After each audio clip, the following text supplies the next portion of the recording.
Bonjour. En fait, aujourd'hui dans cette vidéo, nous allons parler d'une chose vraiment pertinente et intéressante.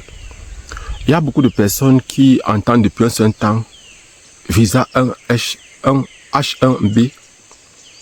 Vous pouvez travailler aux États-Unis, vous devez faire vos dossiers, votre employeur va vous appeler, vous cherchez d'abord un emploi, c'est votre employeur qui va tout financer pour les États-Unis. C'est vrai. C'est possible. Mais il faut comprendre les rouages qui entourent cela. Pour cette année 2024, ou 2025, nous sommes en 2025 cette année-ci, et pour le visa H1B, la période requise pour que votre employeur vous inscrive, c'est du 7 mars au 24 mars. Je précise bien, du 7 mars au 24 mars. D'habitude, c'est entre le mois de mars et avril que la première étape se déroule. On va voir tout ça dans cette vidéo. On va comprendre les rouages qui entourent cela. Est-ce que c'est une loterie? Est-ce que c'est vraiment un truc où tu postules et on te prend comme ça? Ou encore, est-ce que c'est une loterie? Et quelles sont les aptitudes qu'il faut avoir pour être sélectionné? Quels sont les métiers qui sont privilégiés, où on trouve facilement un emploi? Est-ce qu'il faut les diplômes pour cela? Ou bien encore, est-ce que tout le monde peut faire? Est-ce qu'il faut les diplômes américains? Si oui, comment faire pour les obtenir? Étant par exemple parfois en Afrique, étant dans votre pays, comment faire pour avoir ces diplômes américains? Cette vidéo risque d'être un peu longue, mais elle vaut la peine. Ça vaut la peine qu'elle soit longue pour qu'on puisse mieux expliquer, pour que vous puissiez mieux comprendre. Pour ceux qui sont nouveaux sur cette chaîne, je suis Job Kamdem, je suis répétiteur de profession, enseignant de formation. Actuellement, je suis dans la région de l'Est.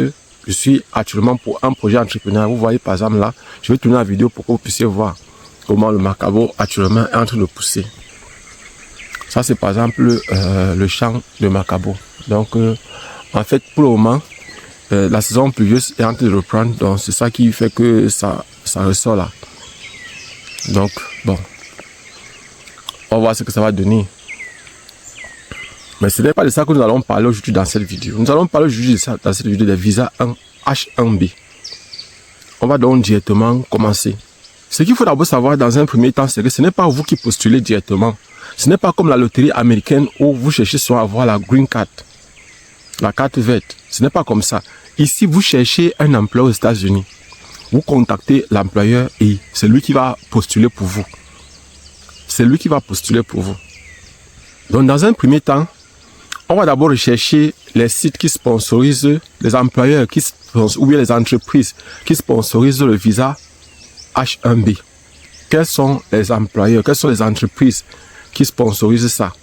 Donc, je vais écrire ça sur la vidéo. Vous allez voir par exemple les sites, les noms des sites qui recrutent souvent. C'est-à-dire le nom des entreprises qui recrutent souvent. Je vais faire passer ça sur la vidéo, mais je vais quand même citer quelques sites, quelques entreprises. Donc, on va par exemple citer les entreprises comme, j'ai écrit ça ici. Il y a les entreprises comme H1B Grader. C'est-à-dire 1hbgrader.com. Ça, c'est le site, c'est le nom du site. Donc, vous partez regarder h1bgrader.com. On a par exemple, ou encore MyVisa Jobs. MyVisaJobs.com pour le site. Pour repérer les entreprises qui ont déjà repéré les candidats étrangers. Donc ici, et je précise, ici il s'agit des emplois qu'on n'a pas trouvé. Parce que pour que l'employeur vous recrute, il faut que ça soit un emploi où on n'a pas trouvé un Américain qui soit capable de faire cet emploi. Parce qu'il faut d'abord bien comprendre de quoi il s'agit. C'est-à-dire ce sont les emplois que on a cherché, il n'y a pas d'Américain qui peut facilement occuper cet emploi-là. Et que maintenant, votre employeur qui vous recrute doit prouver qu'il n'a pas trouvé un employé, c'est-à-dire une personne qui est américaine, qui peut faire cet emploi-là. Et c'est la raison pour laquelle vous finance pour que vous partez. On fait ça au Canada, on fait ça aux États-Unis. Mais ici, je suis en train de vous parler du cas des États-Unis. Parce que depuis un certain temps, vous entendez Donald Trump recrute, Donald Trump recrute, Donald Trump recrute. Donc, et pour cela, vous devez donc chercher les secteurs. C'est-à-dire, dans quel secteur est-ce qu'on recrute souvent? Quels sont les domaines dans lesquels on recrute souvent. On va voir, par exemple, j'ai écrit quelques domaines ici. Il y a le domaine de l'informatique, c'est-à-dire on veut les ingénieurs en informatique. On veut les ingénieurs de façon générale, génie civil, génie électrique et tout ça, génie informatique, bref, on veut les ingénieurs de façon générale. On veut les personnes de la santé. On veut les personnes de la finance. On veut les personnes de la recherche scientifique. On veut les scientifiques. Donc voilà par exemple les domaines dans lesquels la plupart du temps on recrute. Et maintenant, la deuxième étape, c'est de connaître par exemple comment rédiger un CV pour américain. Le CV américain n'est pas comme un CV français. Parce que dans le CV américain, on ne veut pas connaître si vous êtes marié ou pas. On s'en fout de ça. On ne veut pas voir votre photo. Vous voyez un peu. Votre âge, on s'en fout de ça. On ne veut pas voir votre âge. On ne veut pas savoir si vous êtes marié ou pas. On veut seulement avoir les informations sur votre profil professionnel. C'est-à-dire ce que vous êtes capable de faire. C'est ça qui est intéressant. Donc pour ceux qui aimeraient, on pourra vous aider à faire ça. Vous pouvez apporter peut-être une petite contribution. Mais sachez que on pourra vous aider pour ceux qui voudraient. Donc, ici, il faut comprendre comment les choses fonctionnent. Parce qu'il y a d'autres personnes qui vous envoient seulement aller vous inscrire, aller vous chercher les travaux. Non, il faut bien comprendre. Il faut avoir une stratégie là derrière. Et dans le CV que vous écrivez, vous devez mettre en avant vos expériences qui sont pertinentes. C'est-à-dire, je prends un exemple. Si on veut vous recruter dans le domaine de la recherche scientifique, n'allez pas parler de quelque chose qui a trait peut-être au commerce ou bien non. Vous devez parler de quelque chose que vous avez fait de façon pertinente dans la recherche. Comment vous avez peut-être, si vous avez peut-être un master ou un doctorat, ce que vous avez fait pour rendre pertinent votre master, votre doctorat. Quels sont les travaux que vous avez fait? Donc, en fait, c'est ça. Quelles sont les techniques que vous avez dans le laboratoire? Bref, vous devez parler de tout ce qui peut contribuer à améliorer votre visibilité. À améliorer, par exemple, le choix. Votre choix par l'entreprise, par l'employeur. Et vous ne devez pas blaguer avec votre profil LinkedIn. Vous devez chercher à créer donc un profil LinkedIn pour mettre en avant vos différentes compétences. Et vous devez montrer que vous êtes libre. Et l'idéal ici, c'est de privilégier quand vous recrutez.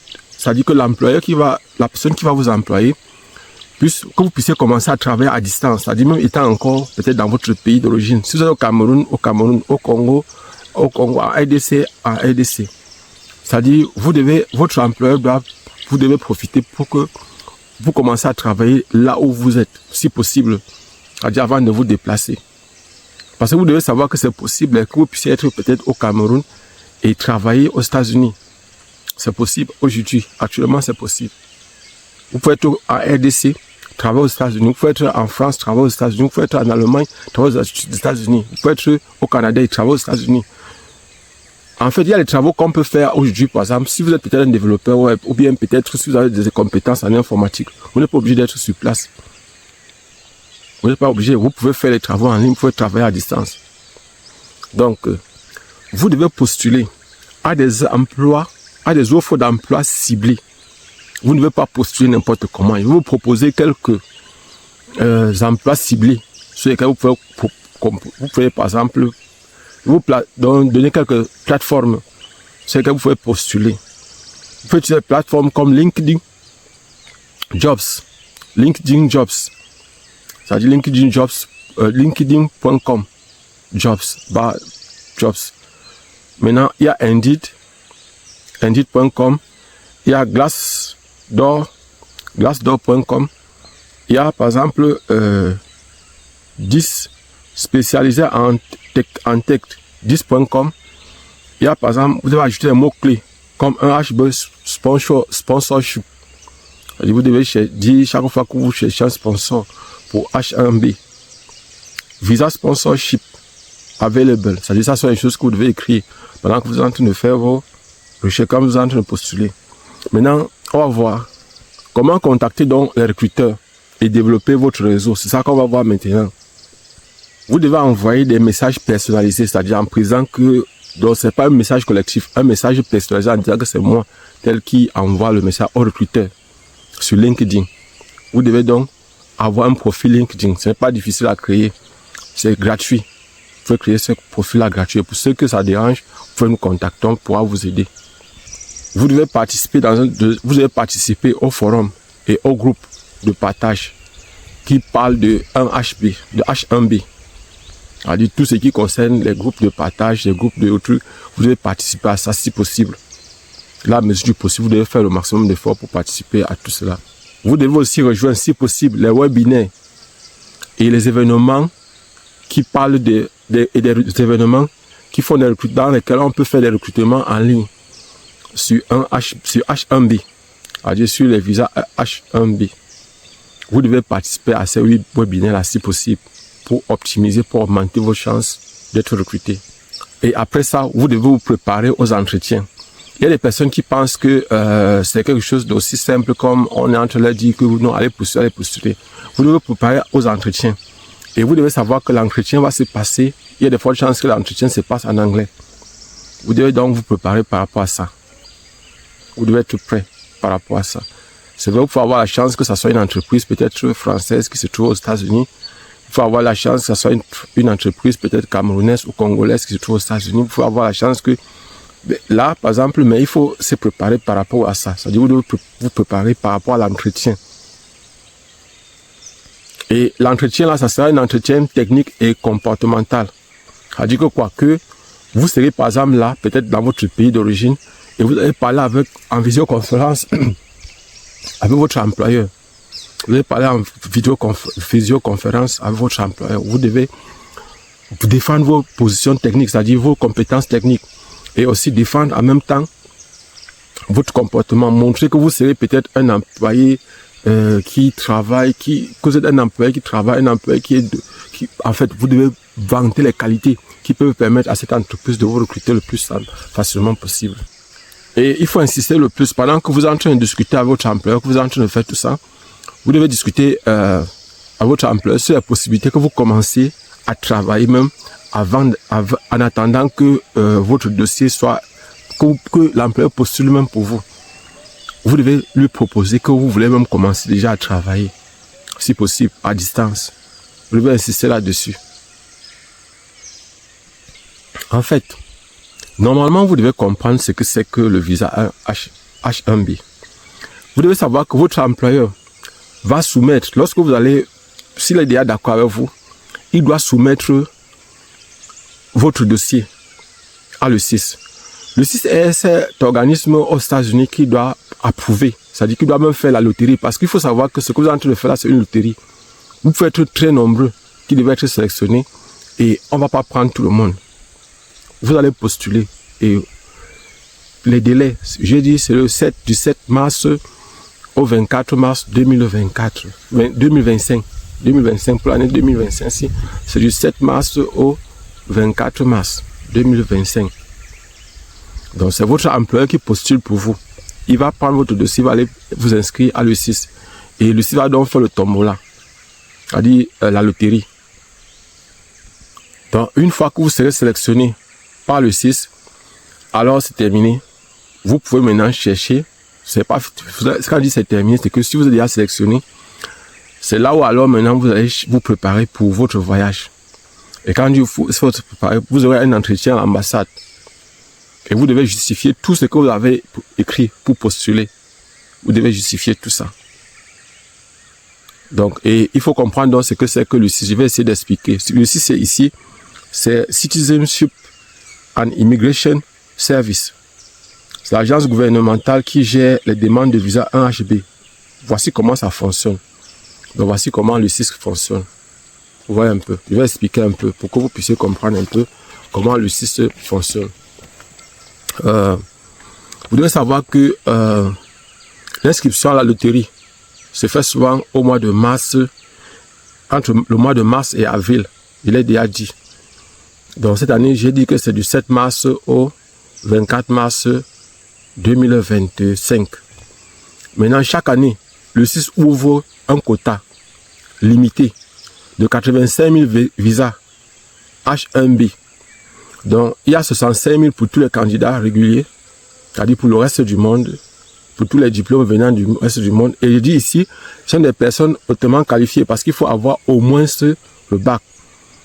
Au moins le bac pour pouvoir postuler. Et quand on dit au moins le bac, c'est qu'il faut avoir parfois la licence, le master ou le doctorat. Donc c'est pour les personnes hautement qualifiées, c'est pour les personnes qui ont vraiment fréquenté. Donc, il y a donc 20 000 personnes qui ont les diplômes américains. Pour ceux qui ont au moins un master américain ou plus. Bon, on va comprendre à la suite comment avoir un master américain. Parce qu'il ne suffit pas d'être aux États-Unis pour avoir le master américain. Vous pouvez être au Cameroun. Il y a plusieurs façons d'avoir le master américain étant au Cameroun. Peut-être au moins c'est 4 façons. Il ne s'agit pas d'aller peut-être faire le faux. Non, ce n'est pas de ça qu'il s'agit. Il s'agit de vraiment fréquenter, d'avoir son master étant ici sur place.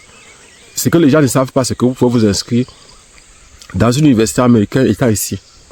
Il y a les écoles, il y a des enseignements en ligne. Il y a les bourses en ligne. Il y a par exemple, vous pouvez soit... Donc je vais expliquer un peu pour que vous puissiez bien comprendre. Pour avoir un diplôme américain, déjà, vous pouvez être ici au Cameroun ou à RDC ou au Gabon ou dans un autre pays, au Canada, ça dépend. Maintenant, vous avez le choix entre plusieurs possibilités. Soit vous inscrivez en ligne, et je vais vous parler de ça bien après. Vous inscrivez en ligne dans une université, Harvard, Massachusetts, il y a beaucoup d'universités dans lesquelles vous pouvez vous inscrire en ligne. Vous faites votre formation, vous obtenez votre diplôme. Avec ce diplôme, vous pouvez facilement postuler. Parce que là, c'est un diplôme, un master américain. Ça, c'est une première possibilité. Une deuxième possibilité, c'est qu'il y a les écoles américaines qui se trouvent dans vos pays d'origine, dans les pays où vous vous trouvez actuellement. Vous pouvez aller dans ces écoles-là, postuler et fréquenter. Si vous fréquentez dans ces écoles-là, alors le diplôme que vous allez obtenir, et là, par exemple, les États-Unis acceptent que vous puissiez obtenir 2 diplômes. D'abord, un diplôme du pays dans lequel vous êtes, et puis un autre diplôme américain. Là, c'est une deuxième possibilité. Une troisième possibilité maintenant, c'est que vous, par exemple, vous êtes toujours... vous êtes, par exemple, dans votre pays, toujours, et vous faites une certification. Étant dans votre pays, vous faites une certification, par exemple, en ligne. Vous faites une certification en ligne, ça va marcher. Donc, vous pouvez adjoindre aussi à votre diplôme, par exemple. L'autre quatrième possibilité, c'est que vous pouvez faire en sorte qu'on fasse ce qu'on appelle les équivalences. Vous pouvez faire les équivalences de votre diplôme pour voir les équivalences en diplôme américain. Voilà une autre quatrième possibilité. Donc, vous avez plusieurs possibilités d'être peut-être au Cameroun, au Congo, à RDC et d'avoir, par exemple, le diplôme. Et il faut savoir une chose, c'est l'entreprise qui veut vous recruter, qui va vous inscrire à la loterie. Ce n'est pas vous. C'est l'entreprise qui veut vous recruter, qui va vous inscrire à la loterie. Donc, il va créer un compte ESUS entre mars et avril. Si vous êtes sélectionné, l'entreprise peut alors soumettre une pétition complète pour le visa. C'est-à-dire c'est l'entreprise qui va soumettre une pétition complète pour le visa. Maintenant, la soumission de la pétition H1B, c'est entre avril et juin.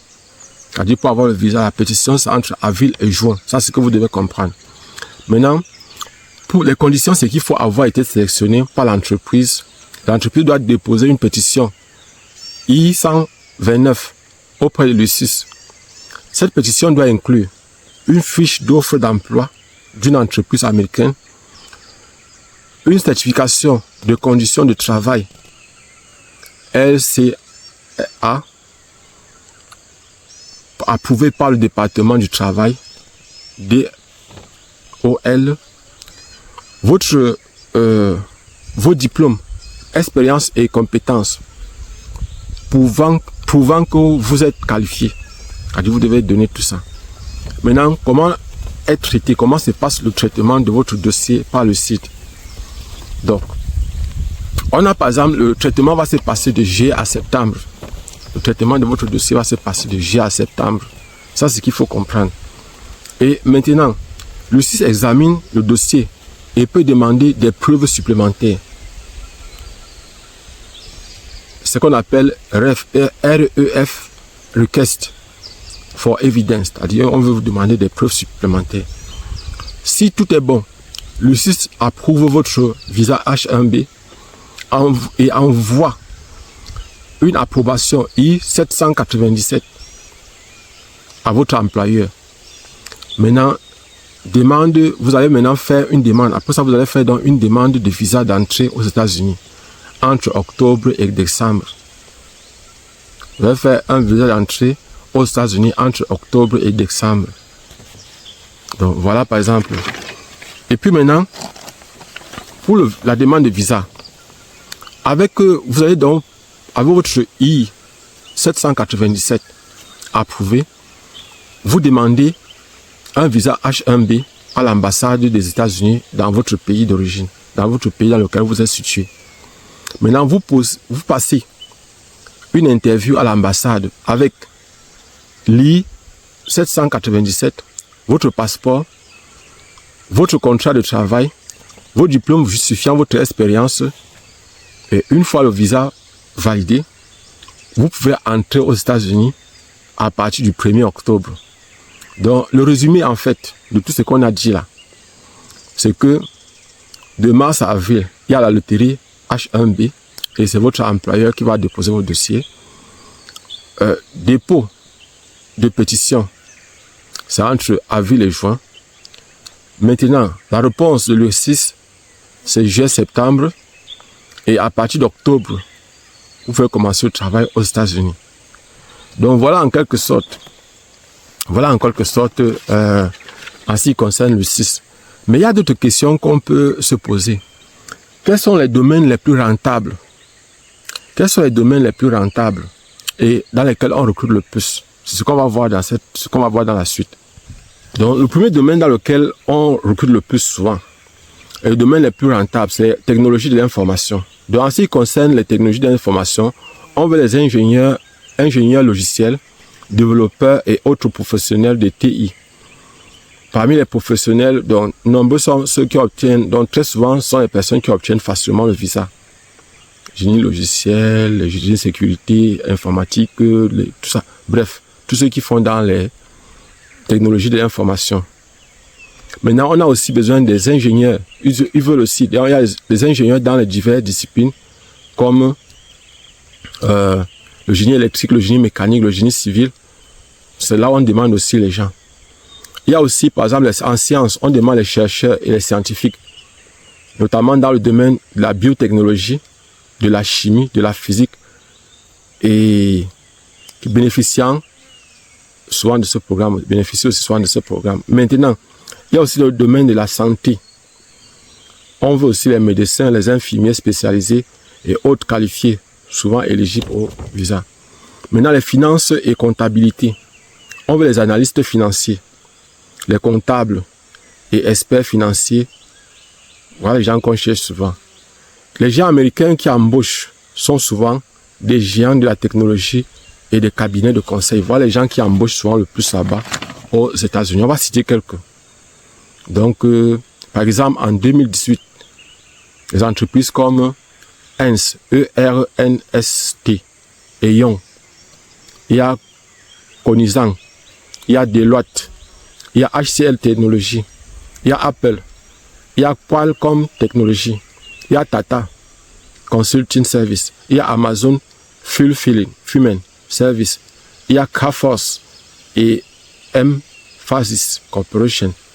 Donc, on a dit, pour résumer, il y a 65 000 visas disponibles pour tout le monde. Il y a 20 000 disponibles uniquement pour les diplômes américains, pour les institutions américaines. Donc, vous pouvez trouver ces informations dans lpes.com. lpes.com, ça dit elpax.com, com. Donc, maintenant, on va continuer. Je vais un peu revenir sur les diplômes américains depuis l'Afrique pour les visas H1B. Donc, je vais donc on va commencer. Je vais donc commencer à expliquer, par exemple, on veut peut-être les programmes en ligne. C'est-à-dire, vous pouvez obtenir les diplômes obtenus via les universités américaines en ligne, c'est-à-dire à distance. Programme en ligne, on a, dans un premier temps, STEM. On a les sciences, technologies, engineering, mathematics. Engineering, mathematics, les mathématiques, ingénieurs. Bon, maintenant, on a comme les universités. On a Harvard University, Harvard Extension School. On a Massachusetts Institute of Technology. On a Arizona State University Online. On a University of Florida Online. On a Purdue University Global. On a Georgia Institute Technology, OMSCS, Master in Informatique, en informatique en ligne. Les diplômes peuvent être informatique, ingénierie, gestion, finance, sciences de la santé et bien d'autres. Maintenant, étudier dans un institut, donc voilà l'autre possibilité pour avoir les diplômes américains. Donc dans un premier temps, c'est de vous inscrire dans une université à distance, c'est-à-dire dans une université américaine à distance. Deuxième possibilité, c'est d'étudier dans une université américaine ayant un partenariat avec les Américains. Certaines universités, par exemple en Afrique, possèdent dans le monde de façon générale, possèdent des partenariats avec des écoles américaines. Et ils obtiennent en même temps, c'est-à-dire le diplôme obtenu, donc ils obtiennent un double diplôme. Un diplôme dans leur pays et un diplôme américain. Exemple, on va voir quelques exemples. On a par exemple African Leadership University, ALU, Arizona State. On a maintenant aussi HEC University, c'est au Ghana. Swarthmore College aux États-Unis. American University of Care en Égypte. Carnegie Mellon University Africa, CMU-A au Rwanda. Donc maintenant, évaluation, on va voir les évaluations des diplômes africains aux États-Unis. Donc ça, c'est aussi une autre possibilité, c'est-à-dire ce qu'on appelle souvent la correspondance des diplômes, l'équivalence des diplômes. L'équivalence des diplômes. Tu as déjà obtenu un diplôme en Afrique ou dans un autre pays dans le monde, tu peux, comme en mathématiques, en informatique, en ingénierie, en finance, en médecine, en infirmier, tout ça comme ça. Tu peux faire une équivalence avec les diplômes américains. Voici les organismes qui peuvent t'aider à faire ces équivalences-là. On a West, World Education Service. On a ECE, Educational Credential Evaluator. On a NACES, NACES, National Association of Central Evaluation Service. Si ton diplôme est jugé équivalent à un diplôme américain, cela peut te permettre de postuler au visa H1B comme ayant un diplôme américain. Donc maintenant, les certifications professionnelles. On a aussi les certifications professionnelles qui peuvent beaucoup aider aux États-Unis. Donc ici, en plus du diplôme, certaines certifications peuvent te permettre d'augmenter tes chances au visa H1B. Par exemple, on a notamment dans le domaine de la technologie et des finances, informatique et data science. En informatique et data science, on a AWS, Certified Solution Architect. On a Google Cloud Professional. On a Microsoft Azure Certification. On a Certified Data Scientist, DA, SCA. En finance et business, on a CPA, Certificated Public Accountant. On a CFA, Chartered Financial Analyst. On a PMP, Projet de Management Professionnel. Quelle est donc la meilleure option pour toi si tu veux postuler? Donc, si tu veux un diplôme à 100% américain, en restant en Afrique, on a les universités américaines en ligne. Si tu préfères un diplôme américain reconnu aux USA et avec un diplôme africain, tu peux soit choisir d'aller dans une école américaine qui se trouve dans ton pays, soit maintenant aussi de faire l'équivalence des diplômes. Donc voilà par exemple les différentes possibilités. Abonnez-vous et partagez.